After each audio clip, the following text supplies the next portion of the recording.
Hey, welcome back to another video. Today's video is going to be a side part quick weave. And dang, I just jumped right in. What happened to the footage? Anywho, I'm just braiding my client down. Typical braid down for a quick weave. And once I get that all braided down, I'm going to do my favorite technique, which is spraying it with the Got2b spray and basically creating that film over the hair that's gonna protect it from the glue. See, braids are done, and we're gonna go ahead and start spraying it with the Got2b spray. And we do want to saturate it, like we want to get it covered really good with the spray. Look at her.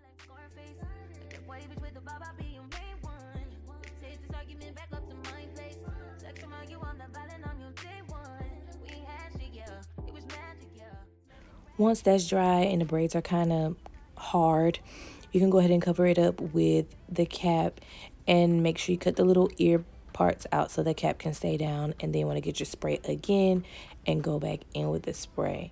This is the first layer of the protective barrier. So that Got2b spray is going to help that the protective shield that we're going to put on your hair is going to help it sit on the top. And that's going to keep the glue from getting on your hair.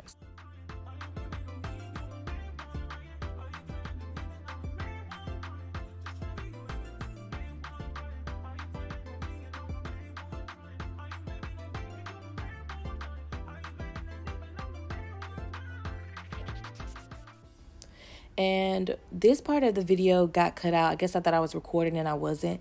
But I did go ahead and put the protective shield on top of the braids and on top of the cap and put her under the dryer for a little while to let it dry. It does look wet, but it is not wet. It's completely dry. And that's how you know that the glue is not going to get on your hair. If it does not look like this, it's not right.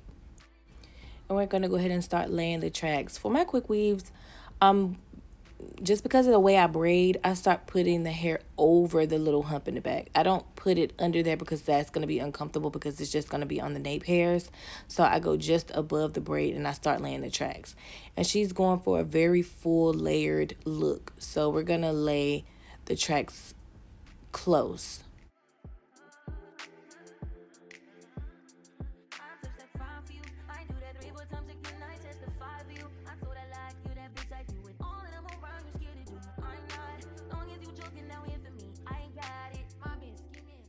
And the little spray technique I'm using, I like to do that because, for one, it's how we used to do our quick weaves back in the day. But I feel like when you spray the little holding spray on top of the track with the glue, I feel like it just holds so much stronger.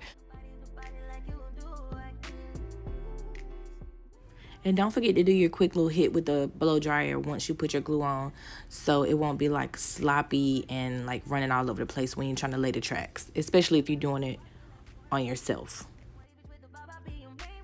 And on this side right here, she's going for that Instagram look that all the girlies is wearing with the little swoops on the side, and it goes like straight down behind the ear. So I'm making sure to lay the tracks flat, no curving, because we want the hair to just easily slide down behind the ear. I know typically we would curve the tracks on each side, but we're not going to do that for this one. We're just going to go straight. And then, but we're going to bring the other track all the way around to make a heavy bang. And eventually I'm going to turn the camera around, so bring the camera around so you'll be able to see the front and how the tracks curve all the way across the front.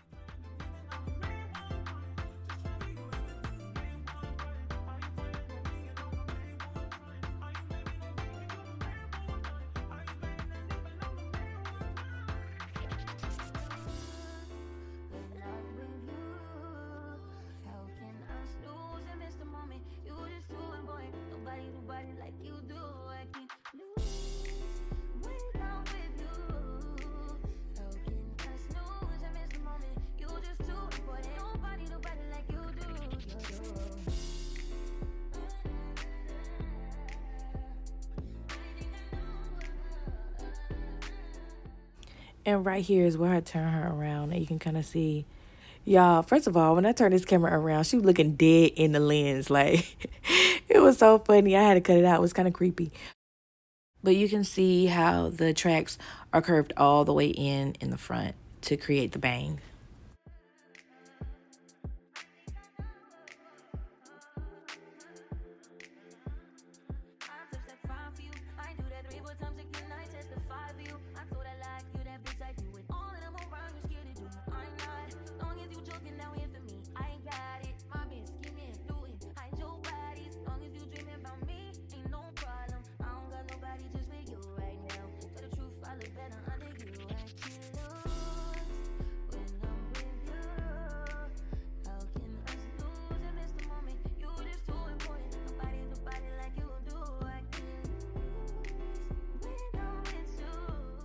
So when you lay the track, put a little, not too much tension, but put a little tension.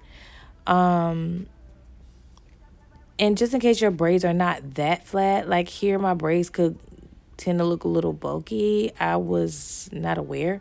But still, when you lay the track, put a little tension and it'll take the bulkiness. You can see it's getting flattened right on out as I go up because I'm putting that tension on the hair. And it'll help flatten it out just in case your braids are not as flat as you expected them to be. And her hair is gonna be fine on this last little part. This just gonna slide right out in the shower. Watch what I tell you. Or the sink, whichever.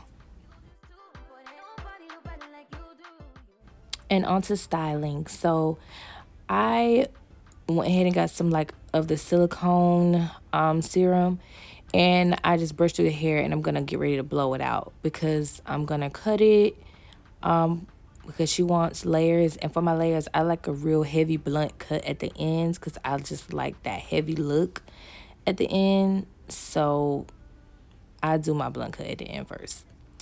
And that also helps with the guidelines, like when you're trying to cut, especially if you're uncomfortable or if you're just somebody who is doing this for the first time. I feel like it'll be much easier to do if you cut that blunt end first. And I'm going to go ahead and flatten out the top because that's a pet peeve of mine, to have that bump at the top of the hair from where it's been in the pack. So I'm going to go ahead and go around her whole head and flatten out the top. And that part was still a little bit wet, but it dries eventually. As you can see, I'm just hitting the tops real quick. I'm not trying to get it perfect. I'm just trying to get that bump out of the top of the hair. And I just go around her whole head and do the same thing. And I feel like it's just a good habit to have that helps create like nice, neat work. So now I'm just going around and I'm doing the blunt cut that I was mentioning earlier before I get started with her layers.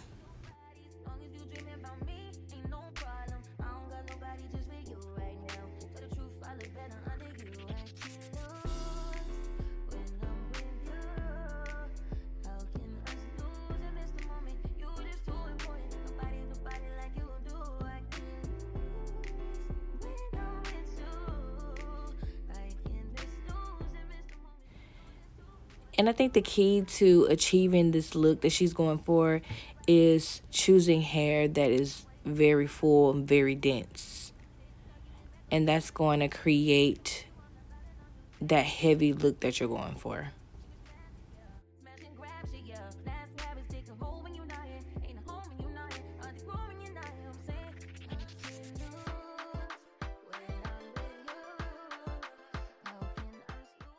Now to the fun part.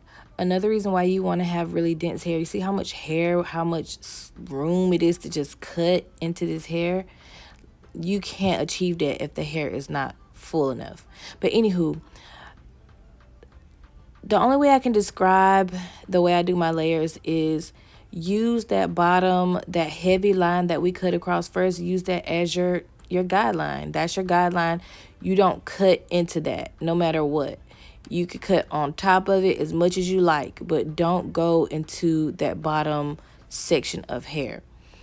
And also, as you're going around the head, I do sections that are vertical. Like, I wish I would have brought the camera behind her head, but I didn't have enough space. But it's basically slices, vertical slices up and down. I'm not taking wide chunks. I'm just doing vertical pieces and I'm cutting straight down.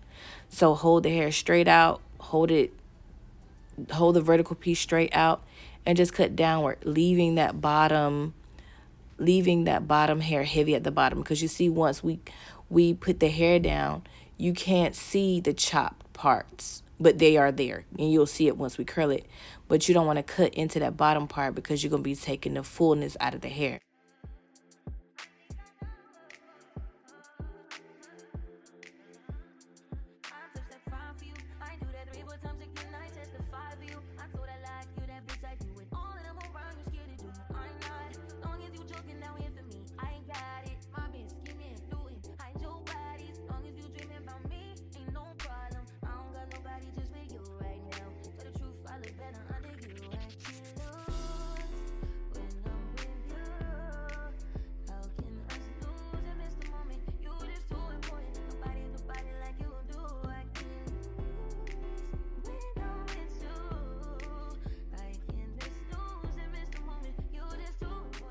I had too much fun. Can y'all tell I'm having fun? Just a slicing, honey. That was a really good example. You can see how it's like a vertical slice, and I'm just cutting on the top, leaving the bottom. Let the bottom fall right back down. You're just using it as a guide.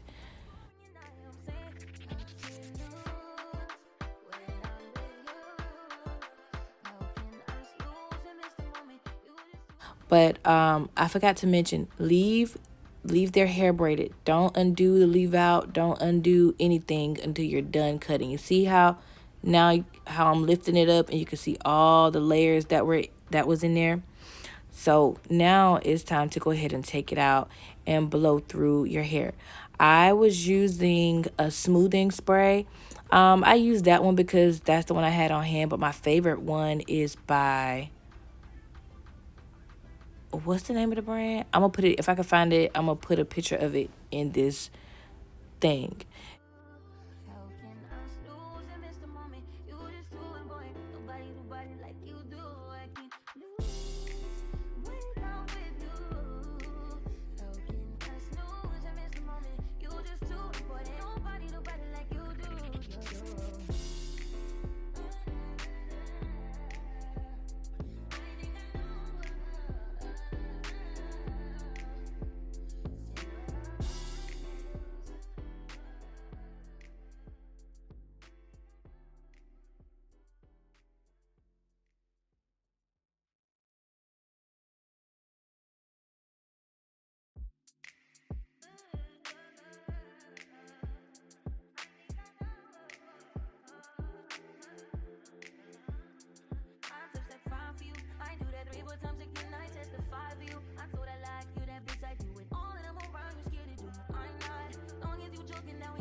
And as we all know, the key to the curls is a flip nowadays. We're all flipping the curls out.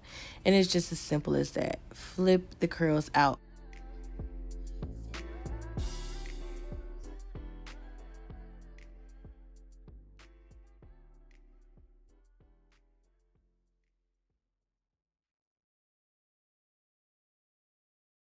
And as I go through and curl, some of the pieces you'll see me pick up the flat iron and hit the top of the track, and it's for the same reason. So it's not that the hump at the top of the track. I think it just makes everything flow so much more smoothly. So sometimes you'll, yeah, like right here. It was a little too bumpy for me at the top, so I'll hit it with a flat iron to smooth it out.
And I think it's worth a mention. I saw a lady asking this on social media the other day. She said when she's curling her hair, how do you keep from getting a line in the hair from where you place the curler or the flat iron? And it's the same thing. Take that flat iron and run it over the hair first. If the hair is already warm, the hair won't crease. And the part of me actually laying her hair down, I just cropped it out because I stood in front of the dog on camera the whole time. But basically, all I did is you could see curl it with this little baby curler, and it was straight. So I just used a Got2b spray. Oh, you can see it right there a little bit. But that's all I used, Got2b spray, and I blow dried it.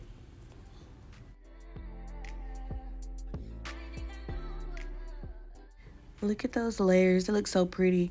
I wish I would have gotten better footage from the back of her head, but it came out really, really pretty. The layers was hitting. Like, it just looks so nice. Look at her. Not holding her head right. Look at her. Look at her. Look. But yeah, it came out so pretty. Very easy. Very easy to do. I think with this style, you do have to be a little bit more intentional with the way. Oh, that looks so pretty. I think I have to be a little bit more intentional with the way that you lay the tracks, just because that side has to be so like sleek and flat. But I am loving the big voluminous layers and curls. So yeah, that's pretty much it. Thank you for watching my video. Bye. Look at her. Yeah.